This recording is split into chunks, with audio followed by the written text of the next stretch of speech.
job satisfaction and stress. We have got Joyce O'Shea from the UK, who is going to talk a bit about training and how we train our workforce. And then we've got Anna Axelin, who many of you will have heard this morning, and she's going to present our nursing perspective. I know that we also have quite a diverse audience, so we don't just have doctors and nurses, we have some physicians associates here. I wonder, do we have any obstetricians?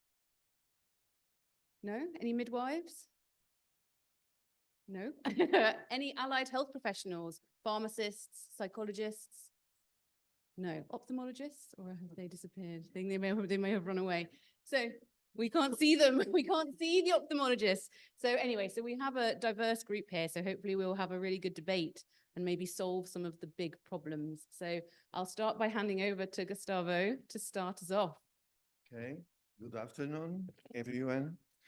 I have to say that when I was invited to be part of this panel, I didn't understand why. I got stressed because when I saw this title, nobody wants to work here. It was very strange for me. And I said to myself, what am I going to say? What am I going to talk about? Then I remember that some years ago, in 2019, I performed a survey in Portugal to the neonatologists about, let's move on, about work satisfaction and stress. So this survey was published.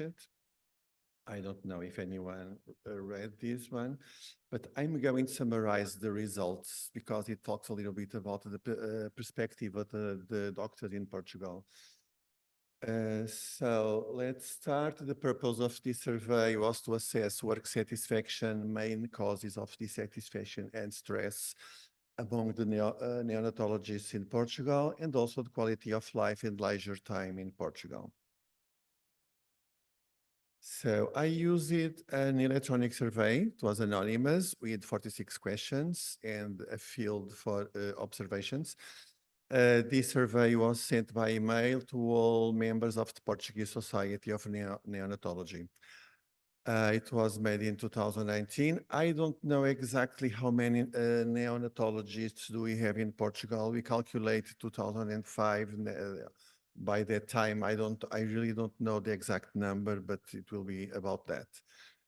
So I sent the email to all the doctors and I received answers from 92. So there were 92 respondents, what makes about 45% of the doctors. Most of them were females. Most were aged between 50 and 59 years old. They were married and with children. And most had been between 20 and 29 years of professional experience in neonatology. So they were very experienced.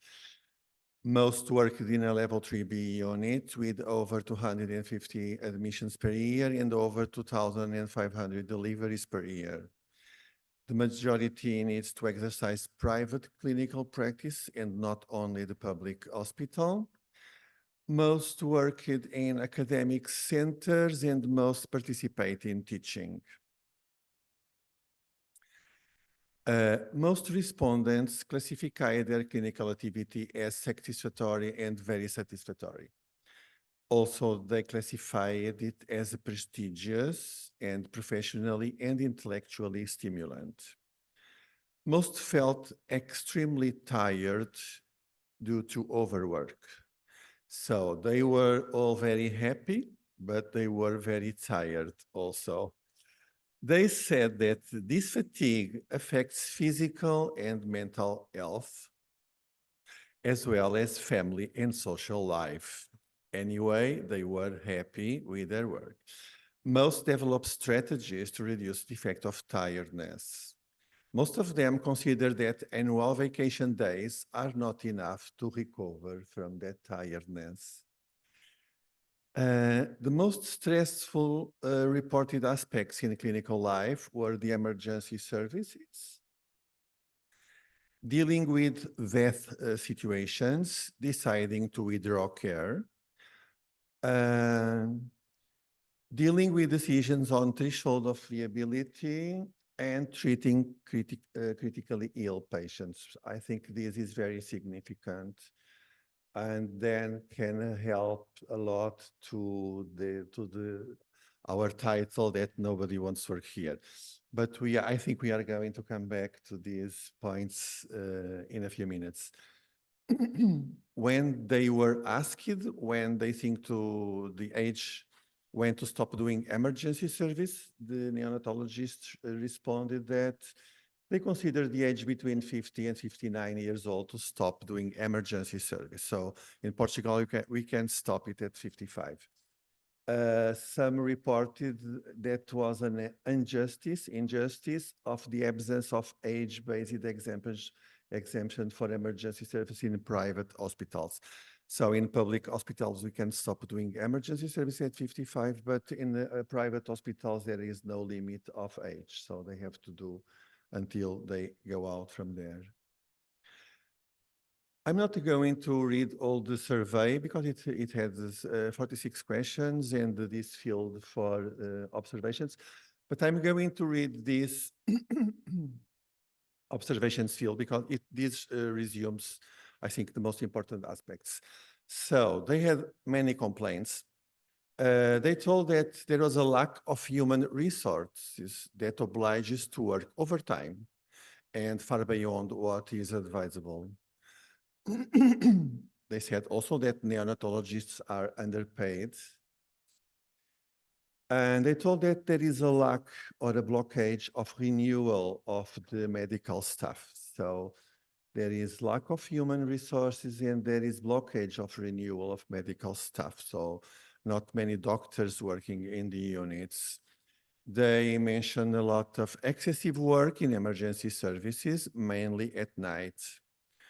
I think in most of the units we stay alone. There is only one doctor and maybe a resident also, but I understand that during the night it's more difficult to perform a good emergency service.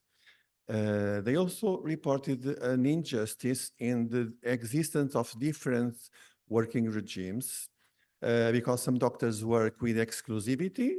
It means that they work only in the public hospital, and some doctors don't have exclusivity and they have a lower salary because of that, but they have to work in private hospital and they can earn more money, but they have to work more. So there are these two regimes that are a little bit difficult to understand, but it exists in Portugal.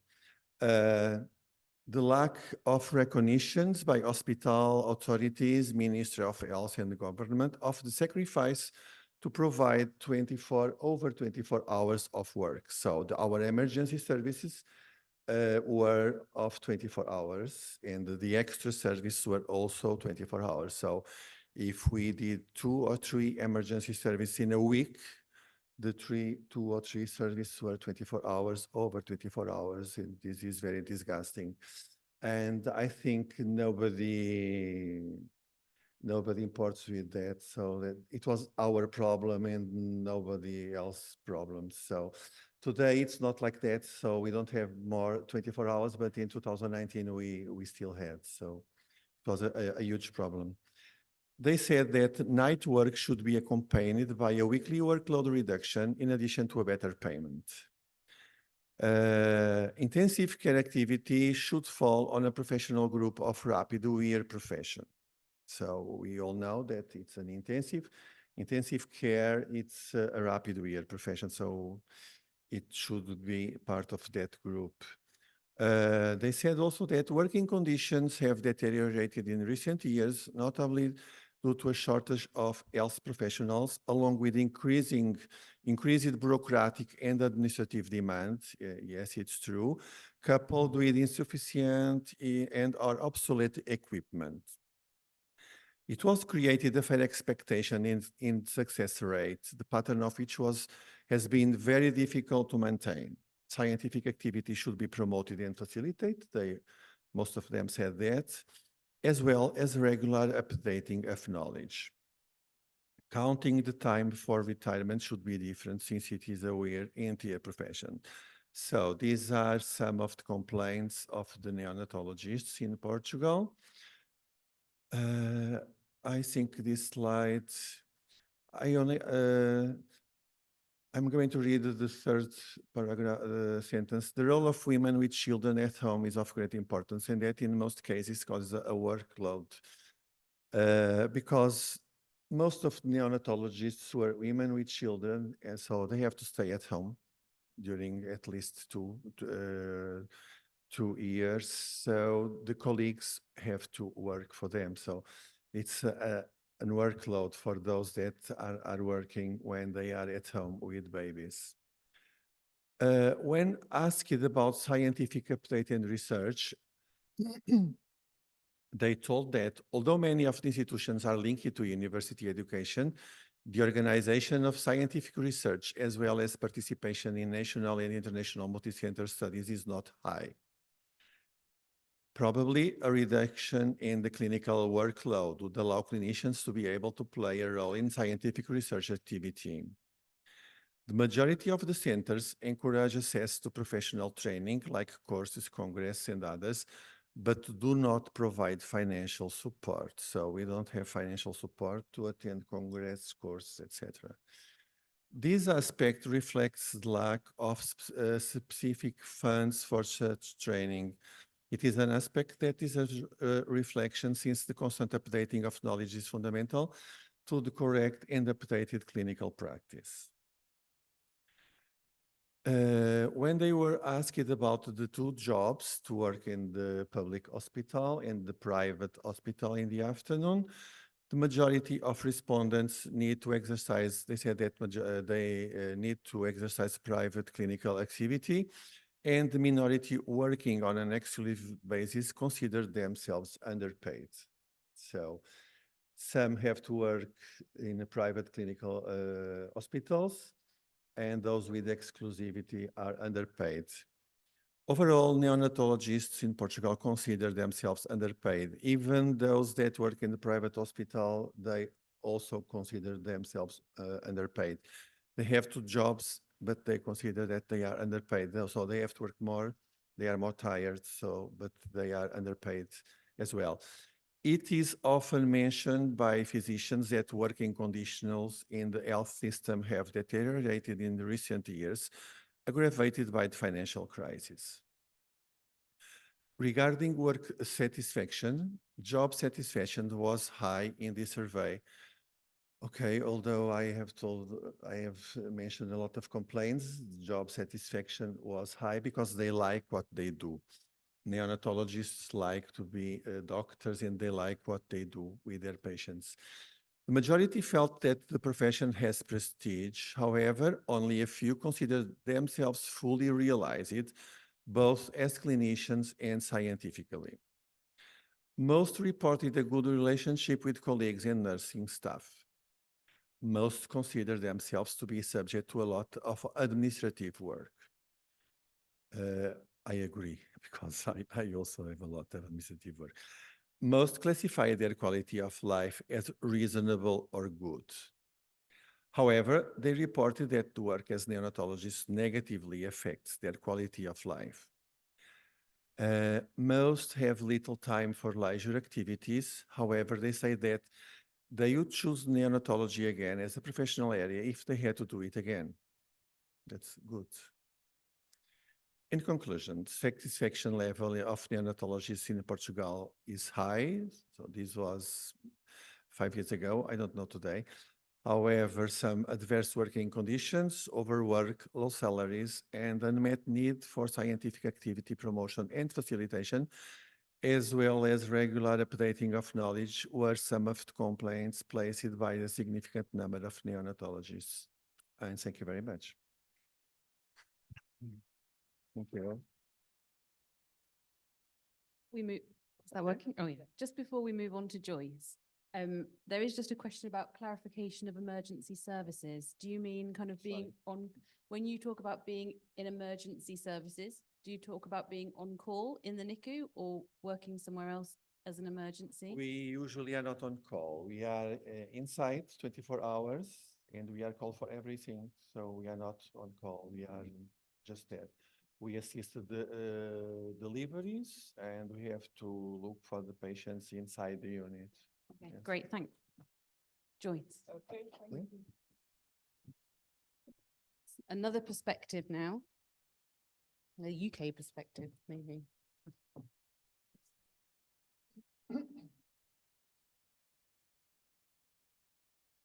So I guess if we need to reduce consultant workload, we need to train some people to take over. So over to Joyce about how do we train the future? Thank you very much, Vicky, and thank you for inviting me to be here. I'm having a ball so far. It is wonderful. Again, I was a little bit surprised when I was asked to talk about this. Yeah, I talk about airways. It's what I know about. So I'll bring it back to airways anyway, because you have to. So I guess, I don't know, the thoughts that came to my head when I was told that our workforce is doomed and, you know, it's all dreadful and it's all awful. Well, I personally love my job. I've always loved my job. And I see that the future is bright. I think, you know, we're all here in this beautiful city, you know, talking about interesting topics. We meet wonderful families. We have watched the services evolved over the years, and we're able to embrace change. And I think I see it as a very positive thing. Like I said already, I like airways, so I'm going to bring this back to airways because that's what's relevant to me. And I guess just the other thing is, you know, in Portugal, I'd be retiring in a couple of years, or coming off acute services in a couple of years. I'm 20 years in now at least, and, you know, I'm old enough to be nostalgic about my early training. I, you know, don't really remember a lot of it. I remember some of it being very cool. I remember that we used to try and look as tired as possible the night after being on call so that someone would send you home. You know, that I've survived the ordeal, but it's almost romantic now. And, you know, the pressures that are on trainees these days, I think have changed a lot. We know well that training opportunities have reduced. You know, any form of procedure that we did lots 20 years ago, people are hardly doing at all now. And that significantly more staff are trying to compete over, you know, how do we get those you know, procedures, and how do we become competent? How do we stay competent? How do you decide who these procedures go to, and where the balance is between providing a service for these very precious sick babies and letting someone learn to do something new that's dangerous. I think also, in comparison to 20 years ago, expectations have absolutely changed. You know, it was kind of once upon a time, if a preterm baby survived, that was amazing and we were superheroes, you know, whereas it's kind of flipped around a little bit. What I thought interesting was you didn't have anywhere there about dealing with complaints or dealing with, you know, people trying to sue you. And, you know, that's something that we're seeing fairly regularly now, is kind of families demanding more almost. And I think we're doing a good job at looking at our outcomes, which I think is really important, but we're scrutinizing them much more closely than we would have 20 years ago. So you can get away with a lot less. Okay, so now to obviously talk about airways, the relevant stuff. So our current expectations is that any pediatrician, senior trainee, and advanced neonatal nurse practitioners who care for newborns in the UK are competent intubators. And I guess the question I ask regularly, and the question that seems to take me around the world to talk in nice places, is that a reasonable expectation? You know, and is that something that's a sustainable expectation?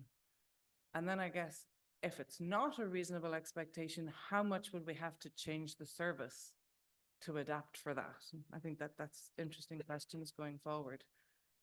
I like this study a lot. It was performed by Leon et al. More than 20 years ago now, but they logged intubation attempts of all their pediatric residents over a 10-year period during their 3-year residency program. And the number of procedures reduced dramatically, and their success rates of performing the procedures halved, and came down to success rates of about 33%. Now, you know, I'm one of these women who has children at home. One of my children was very sick, and was intubated numerous times. And there is no way on earth I would let someone near anyone if I thought their chance of getting it in was 1 in 3. You know, if you think you're not going to get it in more often than you're going to get it in, you shouldn't be trying. It's just that simple. And this was ages ago. Success rates in many places are much lower than that now. But are we still letting, do we even know what our success rates are? So I've been interested in this area for a long time. And we did a large survey in the UK a few years ago, and we asked a lot of trainees right throughout their pediatrics, were you confident in intubation? Do you think you've got it? Is that a skill that you've got? And almost everyone came back going, don't think so. I'm a bit worried about that one. No, not really. And everybody said it was because of a lack of opportunity to practice. You can't perform a skill unless you get enough chances to learn how to do it. However, despite that, more than half of them were intubating unsupervised, and indeed supervising junior colleagues to do it first. And that can only go wrong as far as I can see. We have to ask, is it achievable? Can we train everybody? You need to get a certain number of tubes to be able to get this skill. In the neonatal literature, there's not a lot of evidence to how many you would need, and I think it's individualized. I don't think it's a magic number. Anesthetic literature say 40, maybe more. There's no way on earth our trainees are getting that much. We've looked at 2 UK studies. In both of them, they were getting a handful of procedures each, but yet still expected to be competent at this skill. So I don't know, go back to Vicky's point about maybe we shouldn't train everybody. Maybe we should decide who we need to train the most. I think for intubation, it's going to become a specialist skill soon. I would think. I think we need to train our future tertiary neonatologists and start, coming up with plans for others.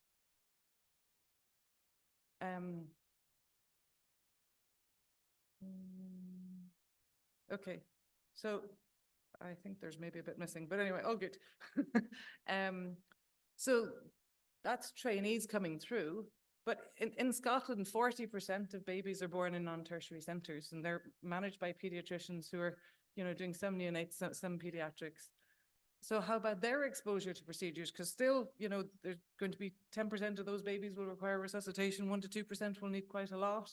At the moment, again, we fully expect that these pediatricians, regardless of how often they get to resuscitate, are competent to do so. There's very little work in the literature done about how often these people get this kind of exposure. There's one Australian study that looked in one hospital and found that, those 11 pediatricians performed an intubation every year or so. We looked in Scotland recently, surveyed our non-tertiary pediatricians. Again, more than half said that they were confident at intubation. The number got smaller as the baby got sicker, and 20% of them hadn't intubated at all in the last 2 years. Most of them had experienced a difficult intubation, but yet 85% came back saying that they should be expected to perform an intubation. And we asked them kind of why. Nobody said because it's a skill that I can have, that I can deliver to a high standard. It was all, oh, but I work in a remote setting. This is a life-saving skill. These are babies that are, will die unless I can put in the tube. But I think in a stressful setting, that's when you're going to perform worse, not better. And I don't think we can just kind of go on a hope and a prayer. These people just need to be able to magic stuff. I think we need to be more pragmatic than that. So I don't think intubation competency is universally achievable, and I think we should stop trying. I think we need to focus more on actually training some of our staff and doing it properly. And therefore, I think we need alternatives to intubation that can, we can use for other situations, and situations like resuscitation, like neonatal transport, like giving surfactant, because lots of babies in lots of places will still need this if you take intubation out of it. So I'll talk a bit more about that tomorrow. But just a little bit more on kind of, again, outside of the tertiary units, how do we maintain skills? In a smaller unit where you resuscitate not very often, we know centralizing care improves care in general. We know that for the small, tiny babies, if you centralize them together, things will do better. But how about your term asphyxias born elsewhere? And we know, again, unfortunately, that babies born at centres with less frequent resuscitations have higher mortalities and morbidities. And again, can you say, look, this person just has to magic the skills to be able to take care of it? Is it reasonable to expect that infrequent resuscitators perform to the same standard that those people who do it every single day? And again, I don't think so. So I think instead of just saying they just have to, I think we need to start thinking differently and saying, well, how can we help them then? And I think we live in a virtual world, and I think it's time that that comes into the delivery room with us. So the use of teleneonatology, or the use of teleconferencing in general in COVID era has massively exploded. And in neonatology now, it's being used to support resuscitation, ROP screening, neurological assessment. They assess the need for transport, to manage from a tool, to manage from afar.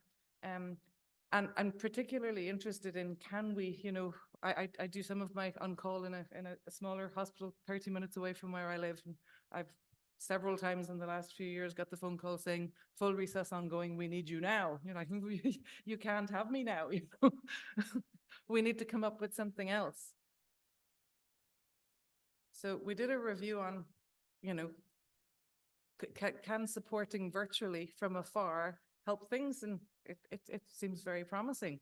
The limited amount of studies so far have found that you can develop faster effective resuscitation if someone is virtually in the room supporting. They're more likely to stick to the basic algorithms and not progress quickly and try and intubate. So we can get them to do the basic life support better, comply with resuscitation guidelines better, and therefore less need for transfer. And it seems to be found acceptable and feasible. And of course, in our modern world, that we have an app, like there's always an app. So we have a system where we have a QR code that's generated that we can put it next to our resuscitators. Anyone can scan that, and that will get you a video call with a tertiary neonatologist, but it'll be set up in about 10, 15 seconds. So much faster.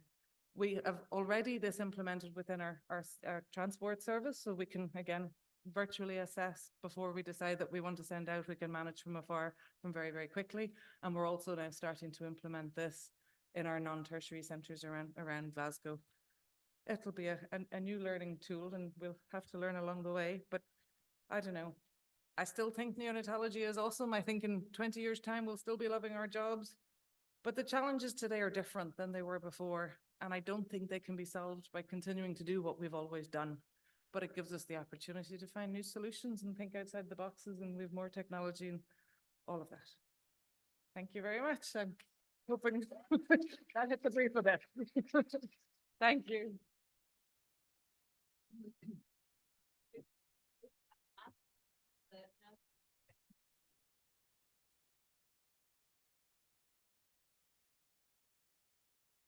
Yeah. So I want to also confess that the title of this panel was quite depressive. So I feel that I'm positive and happy person, but I take things seriously. So that's why I have written you a grim story about why nurses don't want to work at the NICU. But yeah, let's try to get something better in the end. So, dear experts in neonatal care, I'm here to bring your attention a major concern, which is that the quality of neonatal intensive care is in decline since nurses no longer want to work in the field. I based my claim to evidence-based facts, expert opinions, and observations in many NICUs across countries. And I have now built like 3 claims. And the first one being that there is a vicious circle of limited staff resources. Due to global nursing shortage, many NICUs face challenges such as limited staffing. Almost every shift is understaffed, resulting in high nurse-to-patient ratios. This in turn leads to increased workload and stress for nurses, who must monitor multiple infants requiring high intensive care at the same time and respond quickly to changes in their conditions. To cope with acute situations, nurses are asked to work extra shifts. Working extra shifts is of course voluntary, but it's an ethical dilemma not to do those when you know that the care of families is being compromised and your colleagues are working under strain. As a result, nurses take on as many extra shifts as they can, contributing to even worse work-life balance, as in Portuguese neonatologist. We know that even with normal working hours, the demanding nature of NICU nursing, including complex work, irregular shifts, and long hours, can make it difficult for nurses to maintain a healthy work-life balance. This can lead to stress and fatigue, and due to high levels of stress, workload, and emotional strain, NICU nurses are increased risk of burnout. Burnout in its turn lead to reduced job satisfaction, increased turnover, even worse nursing shortage, and most importantly, compromise the patient care. So that was the first part of the grim story. Then the second one, demanding supervision of novice nurses and lack of training. Because of the high turnover rate of nurses, the administration does its best to recruit new nurses to work in the NICU. Each new recruit means more supervisory responsibilities for few expert nurses still working in the unit. The expert nurses are responsible for the care of the most vulnerable infants and their stressed and anxious parents. They also have to teach new nurses to learn the clinical practice of neonatal nursing. The new nurses, on the other hand, they are very eager to learn about their new exciting job, as the bachelor degree in nursing only included a few optional courses in maternity and childcare. However, due to understaffing and unsystematic supervision, they become dissatisfied with their unskilled jobs. Some decide to find easier nursing jobs, which only day shifts, such as public health nurse, work as an assistant nurse, as the salary is almost the same compared to NICU nurse, but comes with much less responsibility and stress. Some new nurses also decide to leave the profession because it was not what they were expecting. The constant supervision of new novice nurses takes its toll on the few experienced nurses who have decided to stay in the NICU out of responsibility and love for the families.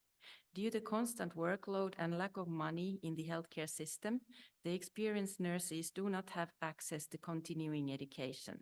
They lack systematic training on family-centered care, for example, how to communicate sensitively and how to provide emotional support to stressed parents and how to support parents to stay in the unit 24/7.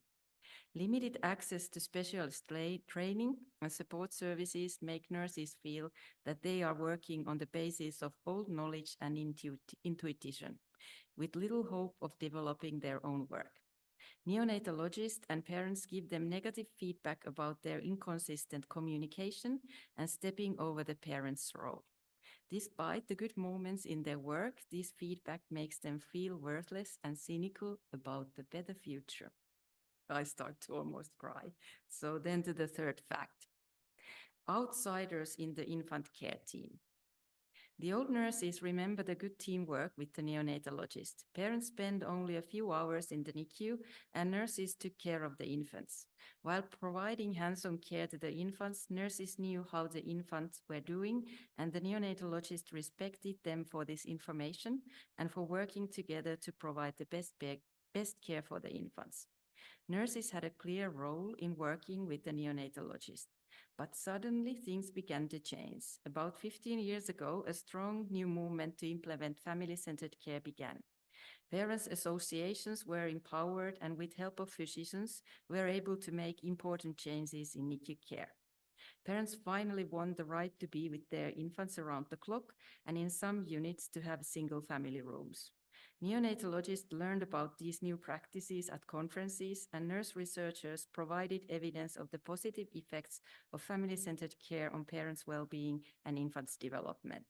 However, the nurse researchers were no longer working in a clinical setting, highlighting the gap between research and practice and lack of clinical career path.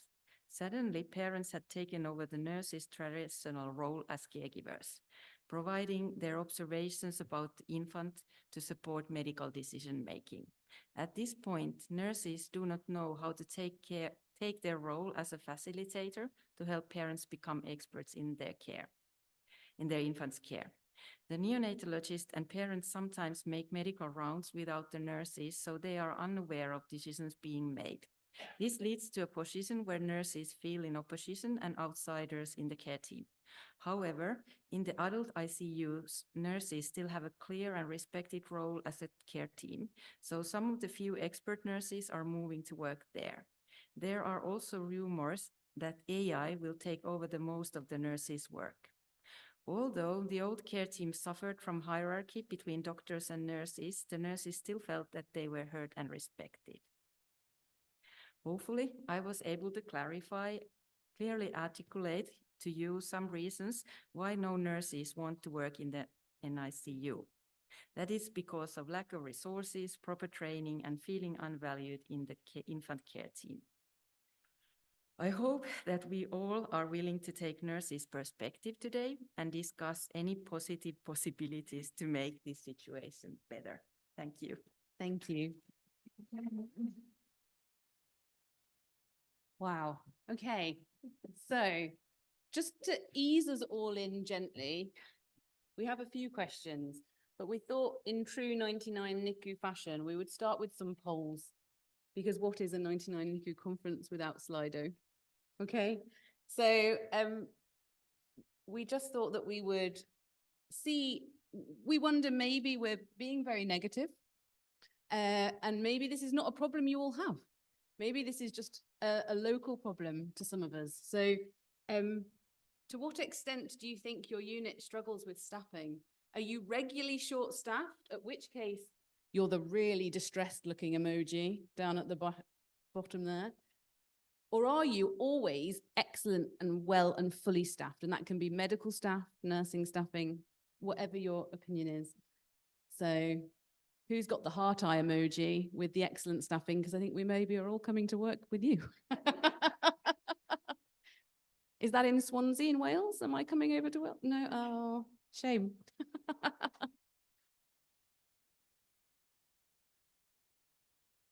Hmm. 3% of us all feel we have excellent, fully staffed units. Oh, it's gone down. In the minute that I turned around, it already gone down. Any more people to fill this in? Average score, 2.2 out of 5. So maybe this is a problem that we are all here to maybe try and solve. So there's been a bit of work, particularly in nursing, and I'm afraid I'm not sure about in consultants, but about shift duration, particularly from Southampton University, actually, not in neonates, but in other areas. And I wonder, what is a typical shift duration for you? Is it 7 hours, 8 hours, 13 hours, 24? Whoa, a lot of 24 hours.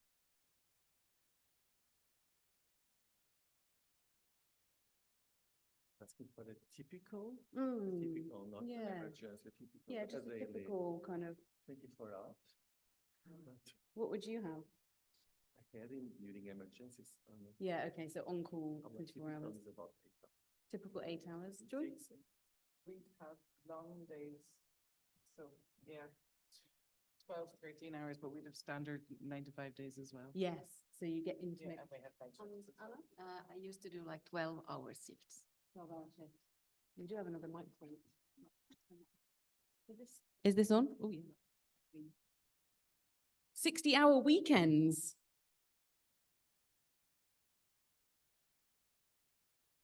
So nothing under 8 hours.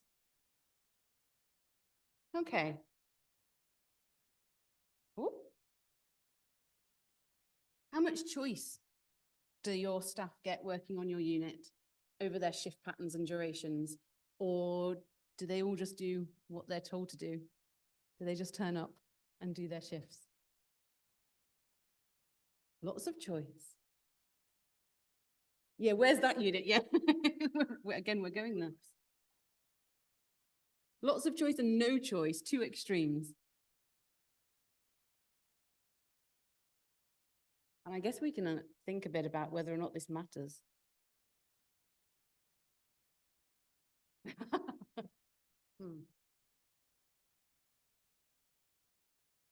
We'll just give it a bit more time.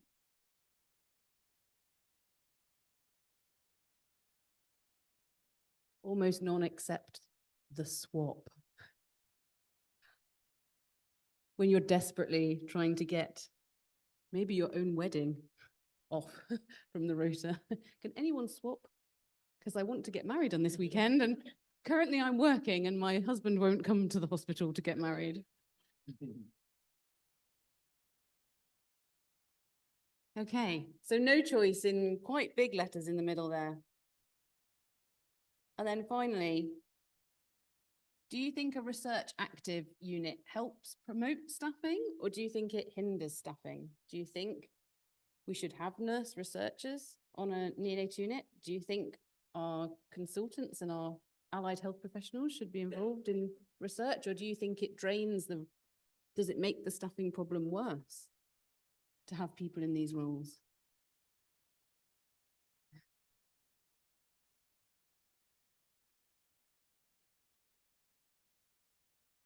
This does not apply to Portugal. It does not. Research unit, we don't have research units. Maybe we have to create research units. Maybe. Maybe if you create a research unit, you might be working longer than 55. Maybe. Hinders staffing, drains staff. Oh dear. Well, we did want controversy. We did want controversy. But generally, I guess there's yes in big letters in the middle. So maybe most people think that yes, it does help with staffing. And it validates what we do, but only if adequate resources. Someone's put, what is it? And a laughing emoji. Is that what is research or what is staffing? Don't know. Maybe they're in the wrong conference. So, and I think this is the last question. Do you have any time off the rota for any professional time for development? Could be quality improvement, could be research, could be education. Oh.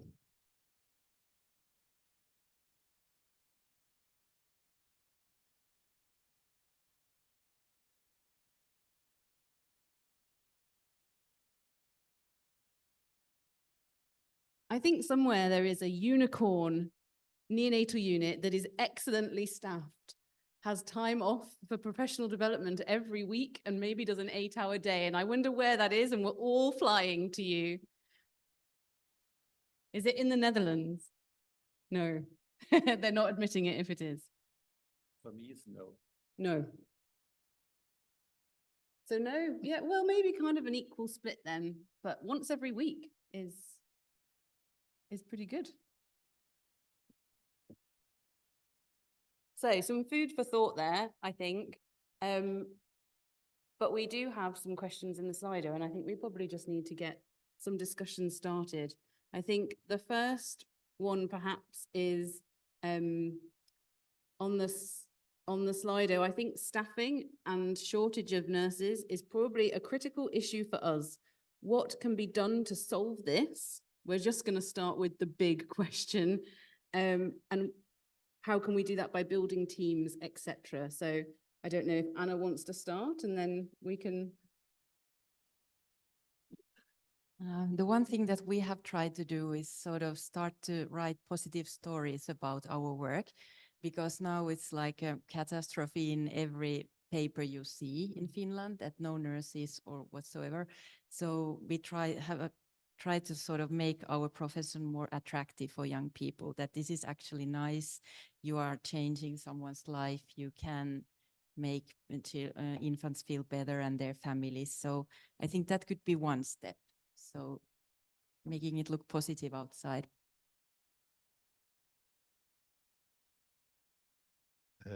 I think the Portuguese nurses are much well paid out of Portugal. So much of them, they are trying to go to France, to Switzerland, to Germany, to Ireland and other countries, because they do the same job and they receive the double or 3 times more. So I think nurses in Portugal, they have to work a lot. We need more nurses. There is a lack of nurses, of course. And units like neonatal units, they need nurses because they stay with the patients all the day and all the night. So they are very needed. I think they are not well paid and they try to go out. So that's our big problem, I think.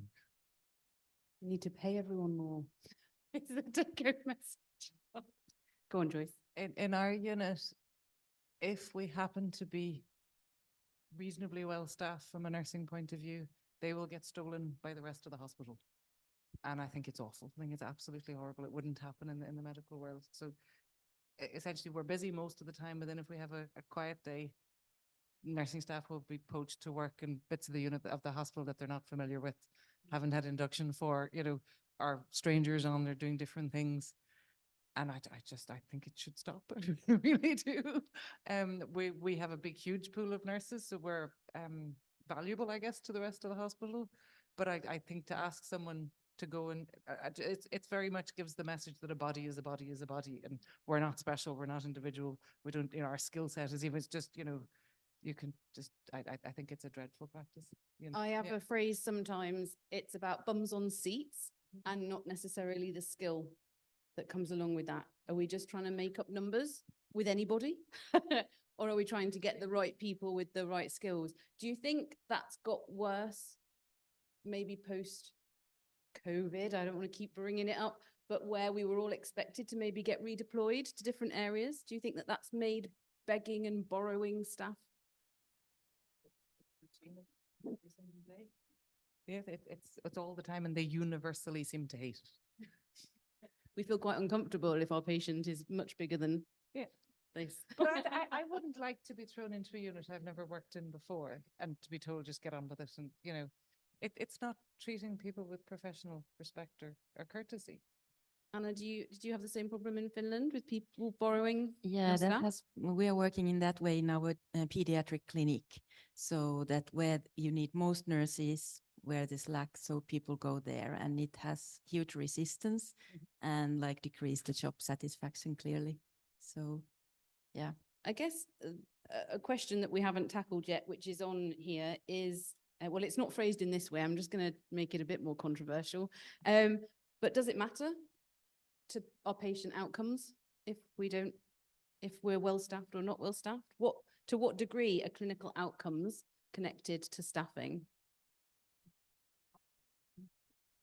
It's well proven that it matters. We can see it when we get very busy and our staff gets short. It's those, you know, stable babies on CPAP get given to people who don't have the skill mix to take care of them. Stuff gets missed, noses get sore, babies get reintubated. We can see it. Sepsis rates go up. People are handling central lines, or, you know, do it wrong. It's well proven. Yeah, and parents are, yeah, and parents feel insecure with their baby. So Yeah. because nobody comes to the room during the whole shift. So, yeah. I agree. And I guess there is probably a handful, 7 or 8 kind of studies about neonatal nursing, staffing and mortality. They're obviously not great types of studies, not, you know, causation versus association, but if you're a sick neonate admitted to a neonatal unit at night that doesn't have enough nurses, then your outcomes are going to be worse. So there is a bit, apart from our experience, there is a small amount of evidence out there as well. So any question, before I keep reading on from Slido, does anyone from the audience want to have a real life question for the panel? No? She's like, oh no, I made eye contact. She's going to give me the microphone. I will. No? Okay, I can keep going for Slido then. So, hi, this is quite an interesting comment. Maybe this is for Gustavo. High work satisfaction, but also high levels of workload and high stress scores. Are they connected? Do we like high workload and stress? Is it a professional kind of? It is possible, yes. We are addicted to It the is adrenaline. possible because I can talk by myself. I like what I do. I love my profession. I have worked a lot. I have been very tired for, it was a chronic tiredness. I use it. In your bones. I use it to be tired. It was normal for me because I used it to work a lot when I was younger. But I always loved what I do, so I can like it, and I can think why I'm working so much, why I'm doing so much extra service, why We accept to do extra services and to work overload because we have a mission as a doctor. So we are not, I'm not going to close my shop at 7 p.m. I have to stay until the patients are okay. I don't have an hour to go out. So yeah, I can go out if everything is done. So doctors, they have a mission like nurses. So we have to feel if we are really needed, if we, or if there are other doctors and I can go out, okay. But if we don't have a colleague to assume the patient, we can't go out. So we feel that we are needed. I felt that. I was very needed. I had to work. I had to see the patient. So we have something inside of us that's, yes, that says, it's your mission, you choose to do this. This is your country, you don't have the heaven. So I think it's possible to be tired and to complain a lot like my colleagues. And then to say, no, I choose neonatology again. If I have to choose again, I like what I do and I'm very. So I think it's possible. Anyone else? Are you addicted to I do stress really and high workload? understand Yeah. it. Doctors, I think. Yeah, I think the inner motivation, it keeps you going. But of course, we are also risk for the burnout. So yeah, I have had some bad times, but then you just have to rest. But yeah, you want to do what makes sense. So a controversial question then, is burnout a real thing? Or have we just forgotten how to get on and It's get a used to real- the hard work, or? It is a real thing for now, yes. We know that it's written everywhere. It's a real thing, but I think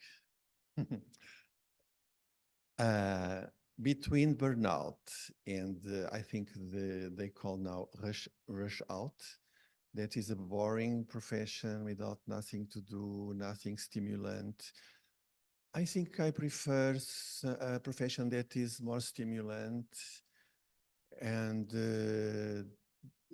that one where I'm going to be there but doing nothing I like. So when we like to do what we do, we can go directly to the burnout. Yes, we can go. Then when we can see maybe I am with burnout. I am always so tired. I don't sleep well. What's happening? So that's burnout. But I think the most important is that we like, and we have to fight against that. So we have to arrange something, some escapes to do to survive. This Some escapes to kind of Lisbon. jungle. We have to survive, so we have to have some escapes, and but I think it's possible to go to have burnout. Yes. But I think it's better that than rush out. I think it's better. So someone has said that just after finishing neonatology fellowship, she went to work in the pharmaceutical industry and had burnout and had to quit to survive, although she loved her job. And that's a really sad story, but I think it's probably one that a lot of people can be familiar with and a lot that people can empathize with, I think. Joyce, do you have any comments on burnout? Yes, you have a comment. I can come up with something to say. I think what high stress and functioning and happy, I think we like nothing more than a good resuscitation. We'll give us a sick baby, put a team together, we'll feel like we've done something positive and productive. And the same with the kind of a palliation done very well. It is very important. It's very exhausting and it's very hard work, but I think it can be done well, and I think we love that. So I don't think we probably as a group shy away from stressful experiences, and I think we probably get a lot out of them often, but you need your downtime then as well. I find it intriguing, this concept of that older people can come off acute services. As I'm getting older, I'm finding that more topical to me. And we have in the UK, we have no rules on ages or when you stop doing on-call or anything like that. And no, in fact, they just make the pension ages older and older and older. So we might be still doing it when we're 70, and you can see already that it's taking longer to recover from night shifts than it used to 10, 15 years ago. You know, you just feel crapper. But I also think, like, I work in a very busy tertiary center where our acuity is high, and over time I'm doing more research work and I'm doing more transport work and less kind of acute clinical service. And I think that's actually good for the balance. I think if you do the high intensity stuff all the time, it's harder to come down from it. And it maybe is a kind of a younger person's game, I guess, I don't know. But to have other stuff with maybe more longer term goals, I don't know, gives me an outlet, and I moan about the other stuff less, perhaps. I don't know. And I think that links a little bit to Anna earlier about having professional development for nurses and a step away from the high intense situations all the time. Maybe a role where they're part research or part academic, part education and part. I think if you can have a say in where your career evolves to, as opposed to that just, you know, you're again a bum in a seat, you need to go and work in that ward and take care of those children, and you know, there's no choice there. But if you can, you know, be involved in service development or quality improvement or, you know, anything to have an input into it and get value back, I think is a better way to keep staff, but you have to invest in it. And that comes back to motivation, doesn't it, as well, I think, and having motivation and getting that I've done something worthwhile, perhaps. There are a few kind of interrelated comments and questions, I think, about societal expectation and whether or not healthcare professionals have lost their sense of vocation in relation to societal expectation. And then another one as well about, are we dissatisfied because of the workload or because of the increasing scrutiny, including lawsuits? Now, Gustavo, you didn't mention kind of complaints and things. So are we dissatisfied because of the work and the workload, or because of increasing scrutiny, including lawsuits? So in the UK, particularly at the moment, we have quite a lot of, I think maternity and neonatal services might be quite difficult to work in at the moment. We have a lot of scrutiny in the press. There is a lot of investigations into maternity services across the country. And do we think that that has any role to play in kind of burnout or stress in? I think beyond doubt. Yeah, like oh goodness, our number of complaints has gone up hugely. So with, you know, all the various different maternity review services that have been published. And but it is also frustrating. We all know what they'll find if you do a review into your services. We all know where our weak bits are that are plumbed in the same kind of way all the time.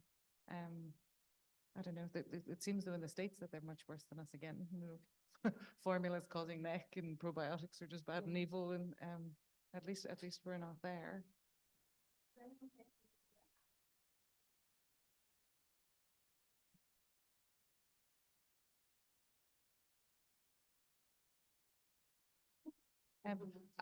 Something that I find really difficult is we treat more and more children, and it's getting harder and harder to die in a NICU.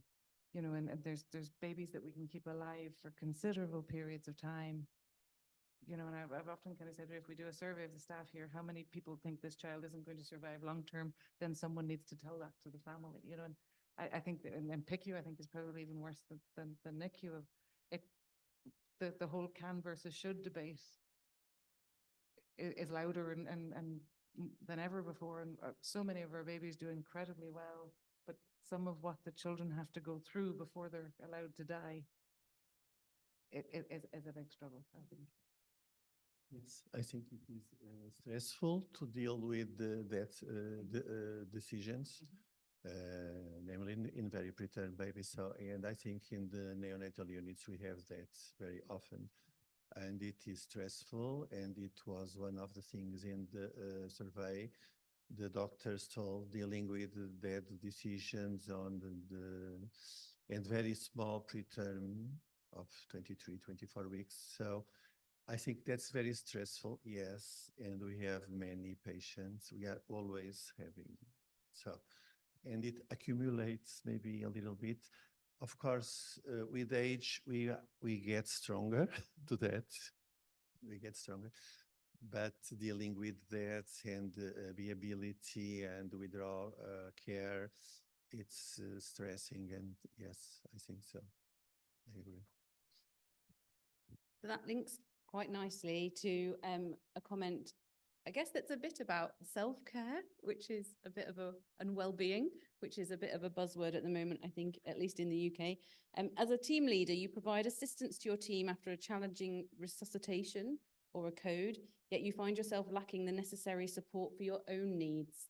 So I guess there is also a comment about complaining and negative culture being a waste of energy, it's negative flow, it makes our work more complicated, and that we should try to be kind of to create a culture of positive thinking. So two things, I guess, is how do we look after ourselves and each other to help then go on and promote a more positive culture for everyone else?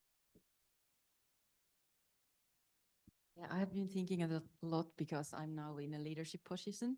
And if I feel that I'm burning out, so it's my responsibility to take care of that, because I know that my memory is going down. I'm not sleeping well. I'm easily agitated. So, and I'm really bad leader then. So that's why I have always promised that when I first see the signs, so then I have to rest, because that's unfair.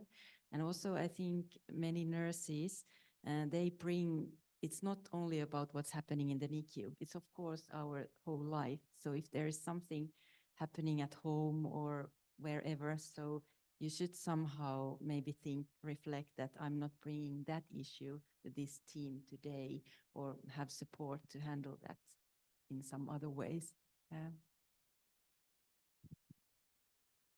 I think the director has a role on dealing with conflicts, dealing with difficult situations. So he has the role he has to join the team.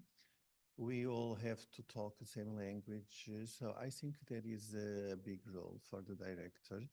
He needs special qualities, yes, to handle with difficult situations and with conflicts and with different ideas. And I think the director is a key point in the middle of the unit. So we need someone that, yeah.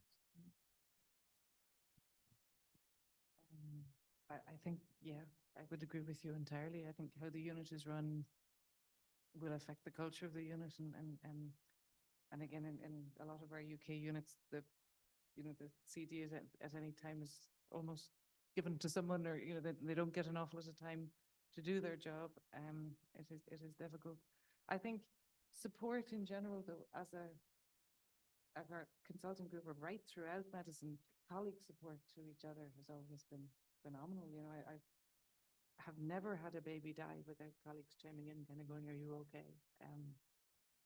And maybe kind of as the number of us grows, the connection isn't quite as tight, but our ability to support each other has always been one, this just ability to check in, to say, are you okay? I think we need to have stuff going outside of work. I like to go and run, to talk about it, get it out. Yeah. I think it's got quite somber and very serious. And so maybe we can think about some positive strategies or solutions that we can take forward. So one person has written, what about other kind of professional groups on your units? So physiotherapy, psychology.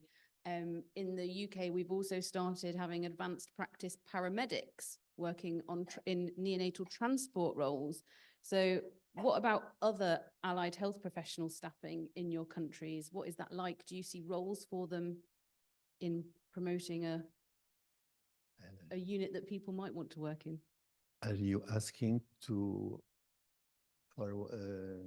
I can do my job and do another job, like paramedic? No, so are there roles in your country for physiotherapist, neonatal clinical psychologist, neonatal pharmacist, neonatal dietitian. What about other staff on the units that can help? So we have all of the above, and they're all hugely helpful. I think the psychology support to be able to offer, most of our families are offered psychology support, and they're now offering the same service for staff, which is wonderful. And there's kind of regular staff gatherings to just talk about well-being and how are people doing. And I don't know, coming up with, I think COVID destroyed us all in that it took people out of the same room. You know, to have people coming together in person to talk about stuff, to have fun together, to have social stuff together will do a lot for morale. And it's very lovely to be able to join meetings on Teams, but it's very lovely to meet people as well. And we need to not forget that people need to see each other and talk to each other. Yeah. We all have blue scrubs, our name written on it. Yeah, we also have really good experience with work, like the psychologists are working with us. So they bring a new kind of culture that it's okay to discuss and reflect and think what has happened to us.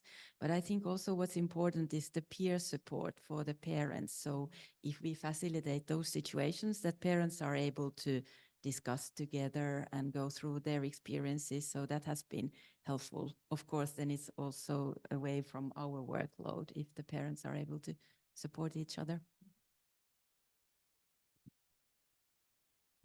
So there's a bit of an, apparently there's a big elephant in the room, according to one question in the poll. And I think then maybe we'll go back to the audience to see if there's any questions. Is there a conflict? I'm not even sure how I feel about to say this. Is there a conflict between family-centered care and how NICU staff feel about their jobs? If this is true or likely, then it is the big elephant in the room. Yeah.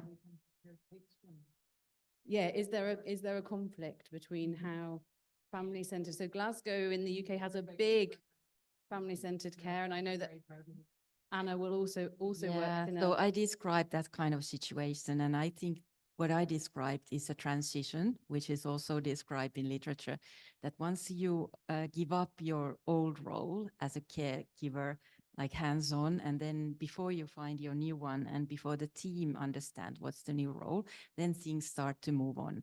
But it's a sort of behavioral change that can take a year or two. So I don't see there any conflict, but you have to be persistent, talk about it, and don't give up. We used to say that when we were doing the close collaboration with parents training, that if there wasn't any negative feelings, stress or any like that, so nothing wouldn't change. So that's sort of the one step on the way. I guess it's to be able to embrace change as a unit. You know, go back 10 years ago in our unit, we had parent visiting times, and there was times parents weren't allowed to be in the unit. And then we tried to change that so that they had open access. And there was nursing staff kind of saying, I don't want that. I don't want them there next to me for 8 hours a day. What will I say to them? You know, and I don't, you know, that they're in my space, you know, but it very quickly settled down again when people realized, you know, that there's just, you can adapt quite happily to having a mother there all the time. We did what we tried to institute delivery room cuddles, that every baby gets a cuddle, not quite as impressively as it's done in your part of the world, I think, but we try and get every baby into their arms. And again, initially this was a terrible thing to do and there was huge opposition, but within a very short period of time, we could see the impact it was having on families. And it's almost universal now, like it takes a lot to, and we're now trying to do the same with kind of skin to skin in the first couple of hours of life. You know, there was a time the plastic incubator was very much looked, and that's the safe place. We'll leave the baby in there. And we're changing to this idea that actually, no, they're better out of the incubator. They should be on the family. But it takes a while in training, obviously, but encouraging people to have the strength to go outside their comfort zone and try something new. Now we want to look at couplet care, this idea of not splitting them up at all. Can you manage that? I think that's amazing, but we're a long way away from that. Long way. So maybe about building some resilience. maybe in terms of change? Do you want to? I think at my unit and in Portugal, I think parents are every day more involved. So I think every year they are more involved. They have much more support from doctors and nurses, and I think the relation now is much more. They are much more near the doctors, and we give much more explanations and at a higher level of explanation. But of course, sometimes there is a conflict, so and we have to sit in a room with the 2 or 3 or 4 doctors, the direct. So sometimes there are conflicts. We have to solve them. In my unit, we have surgical patients, cardiac patients, cardiothoracic patients. So sometimes the problem is not with us, but with cardiothoracic or the surgery. So, but sometimes there are conflicts, and we have to sit and to talk and to solve. But I think every year things are moving on the direction of give more support to the parents and families. Yes. No elephant. Even if there is an elephant, we're just going to have to work out how to deal with it one piece at a time, because I don't think we have any other options. So I think, are there any other comments from the room? Does anyone want to ask an in-person question before we maybe think about wrapping up for the day? There is a lot. I mean, we could go on. I think, oh, at the back. Oh, that means I've been wanting to run, like, oh no, see, I still don't get to run. I wanted to run like. Hi, I'm Amir. I'm a neonatologist in Canada. I posted it in the questions and answers. Sometimes I feel that as the team leader, you are responsible for debriefing and supporting your team. If you have a difficult situation or losing a baby or have a code or something, if you have a crying nurse or an RT that's frustrated because he missed his first trial of intubation, or another nurse that is having a bad day, or she or he thinks that the code didn't go as it should be, and you need to debrief after and support and talk and reach out to them. So in our hospital, I'm talking about my own hospital in Canada, we don't have a real support system for the physician or the team lead.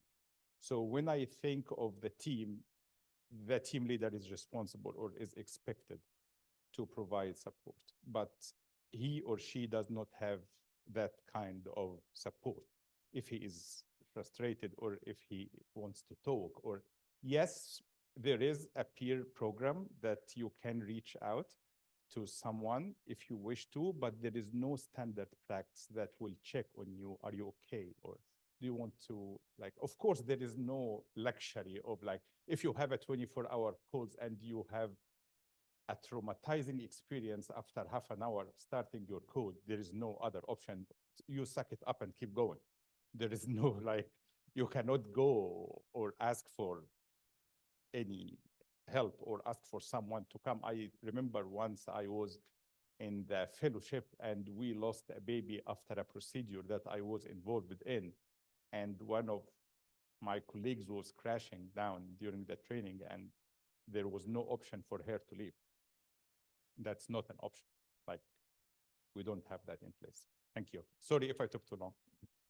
No, that's fine. I think it is really difficult. And I think you were saying before, I think, Gustavo, that it sort of the medical lead there, right, has to kind of, the clinical lead for the unit has a kind of responsibility, I guess, to kind of role model and support their team.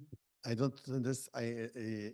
You told that you don't have a support when there is something coming out of control. I think it's a problem probably in many units. So we need a team. Yes, we need a psychologist. We need a director that must be there or must be on call. And I think it's extremely important because conflicts can happen, or difficult situations, or dealing with dads or something. So we really need a team and people that can support us and can be there and can give the support when it is needed. Yes, it's very important. And I hope you can have it soon, because in a neonatal unit, working without support for our decisions or conflicts, it's a huge problem. Yes. And I think there's a real drive, at least in the UK, and I don't know about anywhere else, for clinical psychologists. I think, you know, they're now part of the workforce guideline from BAPM, from the British Association of Medicine.